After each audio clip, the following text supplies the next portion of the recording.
ओम शांति। आज 9 अगस्त 2023 के बाबा के अनमोल मधुर महावाक्य सुनेंगे। आज की मुरली में बाबा ने हम बच्चों को पुनः देही अभिमानी बनने की शिक्षा दी है। बाबा कहे, जितना जितना तुम देही अभिमानी बनते जाएंगे, अर्थात देह सहित सर्व धर्म को परित्याग करेंगे, तभी तुम ज्ञान की धारणा अच्छी तरह से कर सकेंगे। इसीलिए देही अभिमानी बनना बहुत आवश्यक है। साथ ही साथ बाबा कहे, दुनिया में कहा जाता है परमात्मा एक ही निर्लेप है, उन्हें किसी भी बात का लेप छेप नहीं लगता है। परंतु जब मनुष्य ने अपने साथ ये बात लगा दी कि आत्मा सो परमात्मा है, इसलिए हमें भी किसी बात का लेप छेप नहीं लगता, तब मनुष्य के कर्म बुरे होते गए। तो इसीलिए बाबा कहे, इस बात को तुम्हें यथार्थ रीति सबको समझाना है। तो सुनते हैं बाबा के आज के अनमोल मधुर महावाक्य। ओम शांति। मीठे बच्चे, ज्ञान की धारणा तब होगी जब देही अभिमानी बनेंगे। देही अभिमानी बनने वाले बच्चों को ही बाप की याद रहेगी।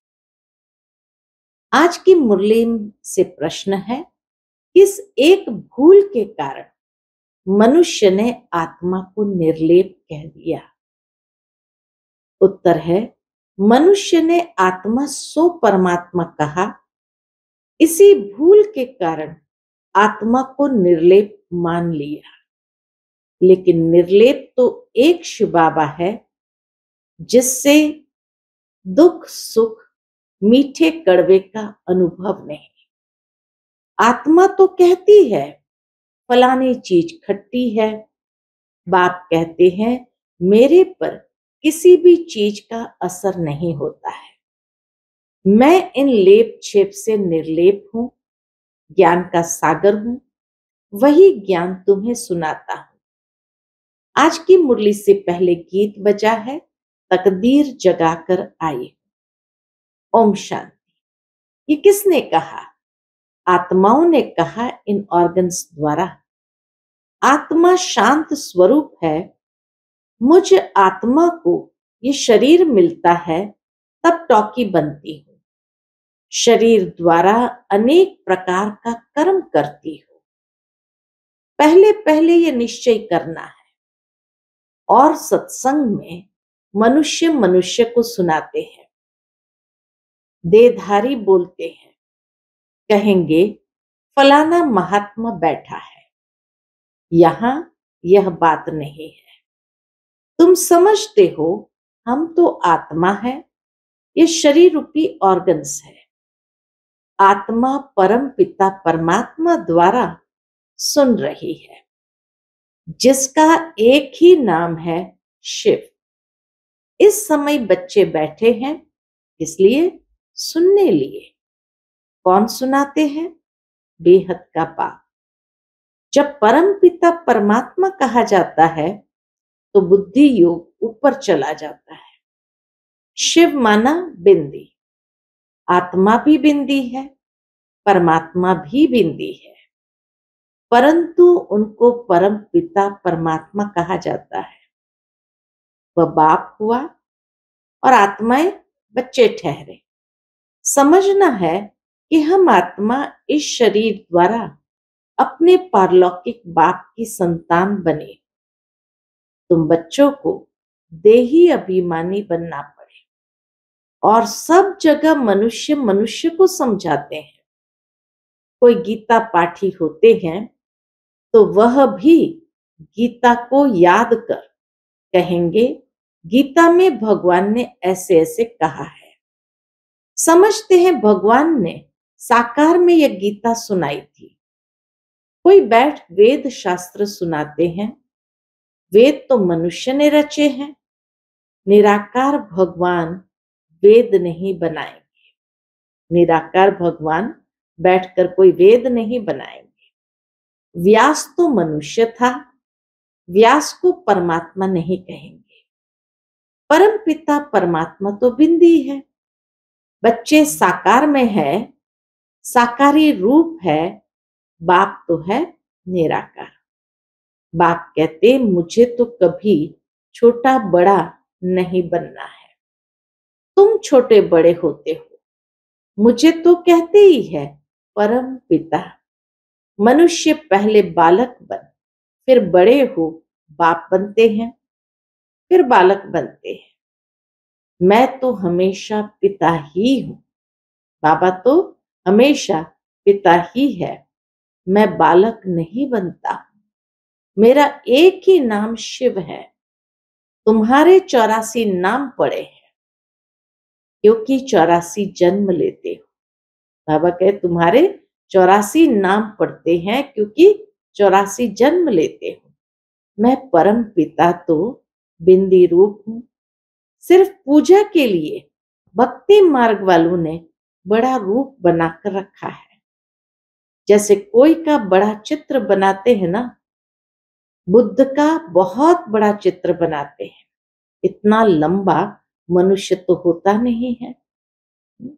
बुद्ध को सोए हुए दिखाते हैं तो कितना लंबा उसका पूरा स्वरूप दिखाते हैं। और मनुष्य तो होता नहीं, यह मान देते हैं। उसको लंबा बड़ा बनाना ये भी एक प्रकार का बाबा कहे उनको मान देते हैं। समझते हैं बहुत बड़ा था। बाप तो ऊंचे ते ऊंच है। बड़ा था अर्थात बुद्धि से ज्ञान से बड़ा था। बाबा तो ऊंच ते ऊंच है, बड़े ते बड़ा परम पिता परमात्मा। बाप अपना परिचय बैठ देते हैं, मेरे को शिव कहते हैं। बच्चों को समझाया जाता है तुमको समझना है, हम निराकार शिव बाबा के सन्मुख जाते हैं। मुझे तो हमेशा परमपिता परमात्मा ही कहेंगे। मनुष्य सृष्टि का बीज रूप हूं, परम आत्मा बैठ समझाते हैं। आत्मा को ही नॉलेज है, गाते भी है परम पिता परमात्मा परमात्मा। वह ज्ञान का सागर है, हमको ज्ञान सुना रहे हैं। पहले पहले आत्म अभिमानी होना चाहिए, देह अभिमानी नहीं बनना है। परंतु ड्रामा अनुसार तुमको देह अभिमानी बनना ही है। अब फिर बाप देही अभिमानी बनाते हैं। तुम सब बच्चे हो, यह भी बच्चा है। आत्मा परम पिता परमात्मा दादे से वर्षा लेती है। लौकिक संबंध में सिर्फ बच्चों को ही वर्षा मिलता है, कन्या को नहीं मिलता है। बेहद का बाप कहते हैं तुम सब आत्माएं हो, तुम हर एक को हक है। तुम मुझ परम पिता परमात्मा के थे और है। कहते हैं ना ओ गॉड फादर, ओ परम पिता परमात्मा। महिमा करते हैं, कौन करते हैं? आत्मा। वह लौकिक फादर तो शरीर का है, यह है आत्माओं का बाप। आत्मा बुलाती है ओ परम पिता परमात्मा। अविनाशी बाप को याद करते ही आए हैं, अविनाशी परमात्मा को याद करते ही आए हैं। क्यों? क्योंकि रावण राज्य में दुख ही दुख है। जब से रावण राज्य शुरू होता है तब से याद करना शुरू होता है। याद तो बाप को ही करना है, क्योंकि वर्षा बाप से ही मिलता है। यहां तो मनुष्य को बहुतों की याद रहती है, गुरु लोग एक की याद बुला देते हैं। अगर सर्वव्यापी है तो फिर गॉड व फादर किसको कहे?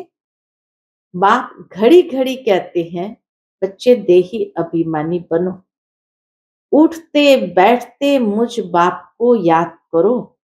समझो हम श्रीमत पर चल रहे हैं। मैं आत्मा खा रही हूं बाप की याद में। याद से विकर्म विनाश होंगे। मंजिल है बड़ी भारी। योग कोई मासी का घर नहीं है। मनुष्य ने तो बाप का नाम ही प्रायलोप कर दिया है। श्री कृष्ण तो बच्चा ठहरा। इतनी बड़ी प्रारब्ध जरूर बाप ने ही दी है। बाप समझाते हैं, देह सहित देह के सब धर्म भूल जाओ। यह नाम तो सब बाद में रखे गए हैं। तो ये समझना है कि परम पिता परमात्मा द्वारा हम ये नॉलेज पढ़ रहे हैं।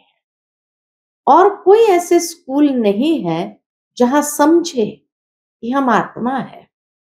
तुम जानते हो, पहले सतो प्रधान थे, फिर सतो रजो तमो में आते हैं।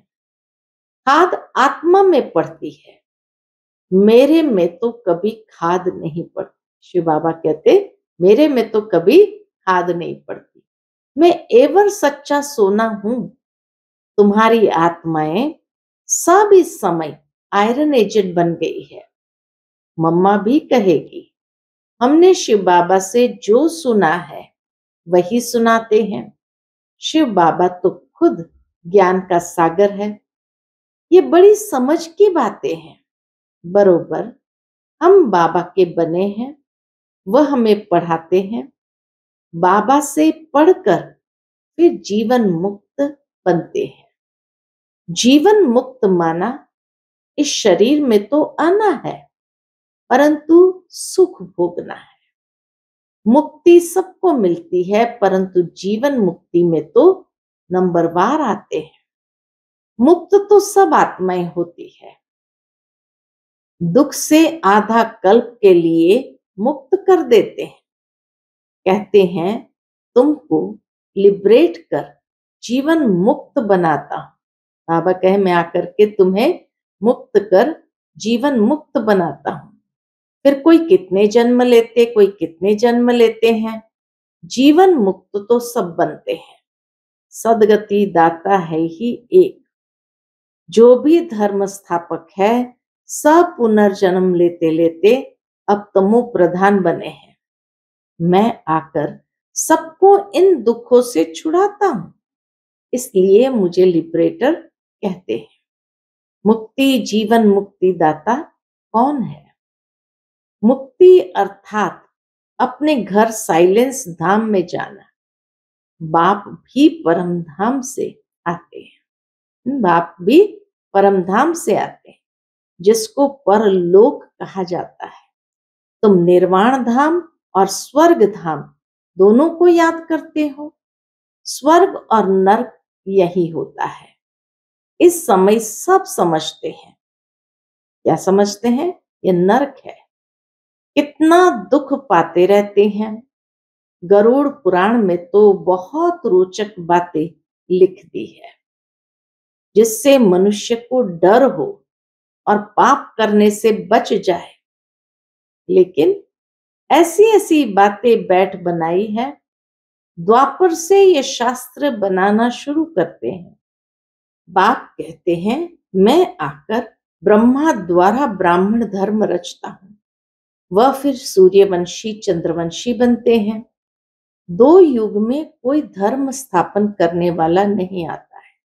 सतयुग त्रेता में कोई भी धर्म स्थापन करने वाला नहीं आता है। फिर एक दो के पीछे सब नंबरवार आते हैं द्वापर के बाद, और अपने अपने धर्म को जानते हैं। यह देवी देवता धर्म प्राय लोप हो जाएगा। फिर अपने को देवता कहला नहीं सकेंगे। पतित कैसे श्री श्री अथवा श्रेष्ठ कहलाएंगे? बाप ही श्रेष्ठ बनाते हैं। देवी देवताओं को श्रेष्ठ कहा जाता है। उनके चित्र भी है, परंतु समझते नहीं कि देवी देवता धर्म कब था, किसने स्थापन किया। सतयुग की आयु ही लंबी कर दी है। अब बाप कहते हैं, बच्चे अपने को आत्मा समझो, बाप को याद करो। अब खेल पूरा होता है। देखते नहीं हो, अब मुक्ति जीवन मुक्ति के गेट्स खुल रहे हैं। मुक्ति जीवन मुक्ति दाता तो एक ही है। यहाँ तो देखो जगदम्बा का टाइटल भी कोई कोई को देते रहते हैं। वास्तव में जगत अम्बा यह है ना, ऐसे कोई भी नहीं होगा जो जगत पिता भी हो, शिक्षक भी हो, जगत गुरु भी हो। भल मनुष्य अपने पर नाम बहुत रखवाते हैं, परंतु है नहीं। कहाँ वह लक्ष्मी नारायण, कहाँ ये विकारी भी अपने ऊपर टाइटल रख लेते हैं। मनुष्य कितने बुद्धू बन गए हैं।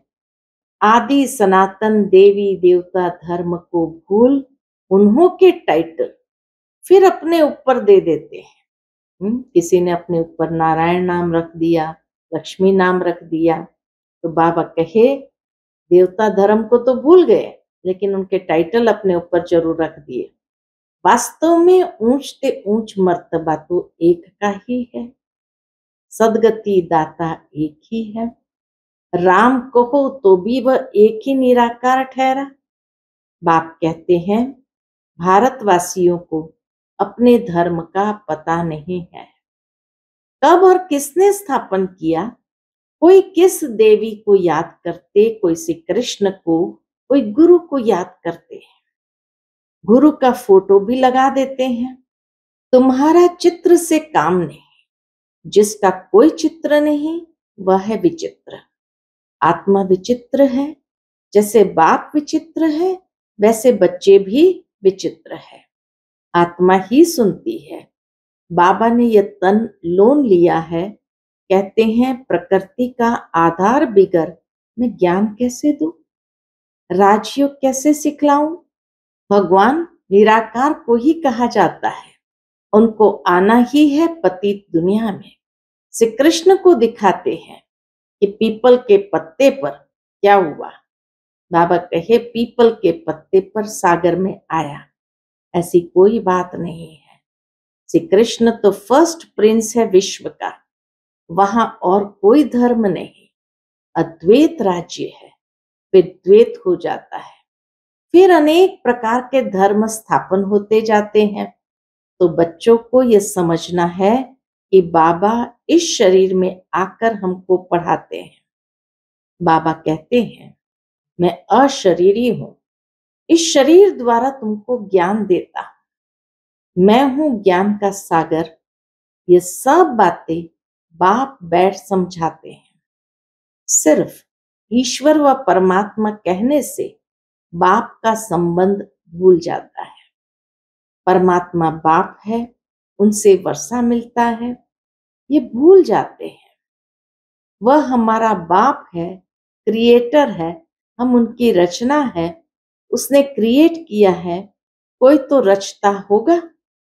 बाबा कहे कोई तो रचता होगा ना। बाबा ने समझाया है पुरुष हद का ब्रह्मा है। बच्चों को क्रिएट करते हैं, पहले स्त्री को एडॉप्ट करते हैं, फिर उनके द्वारा बच्चे क्रिएट करते हैं। बाबा भी कहते हैं मैं इन द्वारा क्रिएट करता। स्त्री तो जरूर चाहिए ना। बाबा को कहते ही है तुम मात पिता, तो ये ब्रह्मा माता हो गई। इन द्वारा एडॉप्ट करते हैं तो तुमको ब्रह्मा मुख वंशावली कहेंगे। तुम बाप के बने हो इन द्वारा। यह बड़ी वंडरफुल बातें हैं, शास्त्रों में यह नहीं है। मुझे कहते हैं नॉलेजफुल, जानी जाननहार। मनुष्य समझते हैं परमात्मा सबके अंदर की बातें जानते हैं, थॉट रीडर है। लेकिन इतने सबका थॉट रीडर कैसे बनेगा? बाप कहते हैं मैं मनुष्य सृष्टि का बीज रूप हूं। मैं चैतन्य हूं, सत्य हूं। आत्मा भी चैतन्य है, शरीर असत है। घड़ी घड़ी बदलता रहता है। आत्मा तो नहीं मरती। आत्मा यह नॉलेज ग्रहण करती है। बाप समझाते हैं मैं परमपिता परमात्मा निर्लेप हूं, अर्थात दुख सुख का अथवा कड़वी मीठी चीज का मुझे कोई असर नहीं होता है। मैं इन लेप छेप से निर्लेप हूं, ज्ञान का सागर हूं। मनुष्य फिर कहते हैं कि आत्मा निर्लेप है, क्योंकि आत्मा सो परमात्मा एक है। एक ने कहा, बस उसके पीछे फॉलो करते रहते हैं। बाप कहते हैं, मैं निर्लेप हूं, मुझे कोई खट्टा खारा नहीं लगता। यह इनकी आत्मा कहती है, फलानी चीज खट्टी है। मेरे में सारे सृष्टि का ज्ञान है जो आत्माओं को पढ़ाता हूं। तुम हर एक को समझना है। हम आत्मा परम पिता परमात्मा द्वारा सुन रही है। यहां तो बरोबर भगवान वाच है, निश्चय करना चाहिए, गॉड फादर इज वन। पहले पहले मुख्य बात है भारत की। भारत को अविनाशी खंड कहा जाता है। ये भारत है बर्थ प्लेस इसका, पतित पावन बाप का। ये बहुत उच्च खंड है। यहाँ लक्ष्मी नारायण की राजधानी होगी। ये तुम जानते हो कि बाप फिर से देवी देवता धर्म की सैपलिंग लगा रहे हैं। जो इस धर्म के होंगे वही आकर वर्षा लेंगे। इसको सैपलिंग कहा जाता है। बाबा ने समझाया, देही अभिमानी बनना है। बाबा हमको पढ़ा रहे हैं। हम इन कानों से सुनते हैं, पढ़ते हैं, पढ़ाते हैं। अच्छा, मीठे मीठे सिकिलते बच्चों प्रति माता पिता बाप दादा का याद प्यार और गुड मॉर्निंग। रूहानी बाप की रूहानी बच्चों को नमस्ते। हम सब रूहानी बच्चों की रूहानी माता पिता बाप दादा को याद प्यार, गुड मॉर्निंग और नमस्ते। नमस्ते, शुक्रिया बाबा, शुक्रिया। आज की मुरली से धारणा के लिए मुख्य सार है। पहली पॉइंट, चित्र को भूल विचित्र बन विचित्र बाप को याद करना है। देह सहित देह के सब धर्मों को बुद्धि से भूलना है। देही अभिमानी हो रहने का अभ्यास करना है। दूसरी पॉइंट, देवी देवता धर्म का सैपलिंग लग रहा है, इसलिए पावन जरूर बनना है। दैवी गुण धारण करने हैं। आज का बाप दादा का मधुर वरदान हम बच्चों के प्रति है। अलौकिक जीवन की स्मृति द्वारा वृत्ति, स्मृति और दृष्टि का परिवर्तन करने वाले मर जीवा भव। अलौकिक जीवन की स्मृति द्वारा वृत्ति, स्मृति और दृष्टि का परिवर्तन करने वाले मर जीवा भव। ब्राह्मण जीवन को अलौकिक जीवन कहते हैं। अलौकिक का अर्थ है इस लोक जैसे नहीं। अलौकिक का अर्थ है इस लोक जैसे नहीं। दृष्टि, स्मृति और वृत्ति सब में परिवर्तन हो। सदा आत्मा भाई भाई की वृत्ति व भाई बहन की वृत्ति रहे। हम सब आपस में एक परिवार के हैं। यह वृत्ति रहे और दृष्टि से भी क्या करो, आत्मा को देखो, शरीर को नहीं। तब कहेंगे मर जीवा। ऐसी श्रेष्ठ जीवन मिल गई तो पुरानी जीवन याद आ नहीं सकती। आज का स्लोगन है, सदा शुद्ध फीलिंग में रहो तो अशुद्ध फीलिंग का फ्लू पास भी नहीं आ सकता। सदा शुद्ध फीलिंग में रहो तो अशुद्ध फीलिंग का फ्लू पास भी नहीं आ सकता। अच्छा, ओम शांति।